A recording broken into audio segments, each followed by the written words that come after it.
ndabasuhuje nanone abadukurikira ku murongo wacu wa YouTube ariwo Professor Muhigi. Sasa rero turacyari muri bwa budasa bw'ubugesera bwacu ndetse n'uburyohe bwacu bwa buri munsi. Akanya rero bazaniye ikibanza kinini gifite icyangombwa cyacyo, ni uguhita ukora imitation gusa. Iki kibanza rero, iki kibanza guhera ahangaha mpagaze kuri uyu muyenzi ukamanuka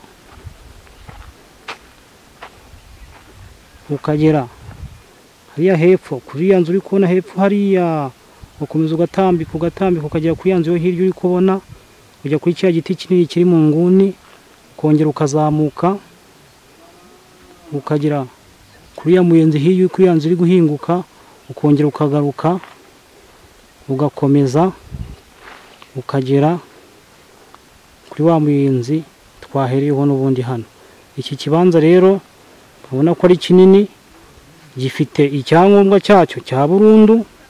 Ubuso bw'iki cyangombwa ni metero kare 506.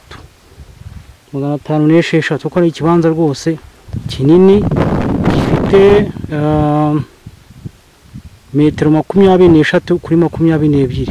Babizi neza kubikora mu marumva ko ari ubuso bwa metero kare 506. Ikiza cyacyo, icyangombwa cyacyo cya burundu kirahari, ngo ni imitation ikenewe yonyine, ugahita wigurira ikibanza ku mafaranga miliyoni 4 gusa. Miliyoni 4 cyangombwa ukacyegukana. Iki kibanza rero giherereye mu murenge wa Mayange, akari ni Bugesera birumvikana, akagari ni Gakamba, umudugudu ka Mugenzi. Uramanuka ku murenge wa Mayange, ku biro by'umurenge wa Mayange gatoya urahabona akabari bita ku Makaro, umanuke mu muhanda uhari gatoya ugire mu isantere ya Kamugenzi. Iki kibanza niho giherereye.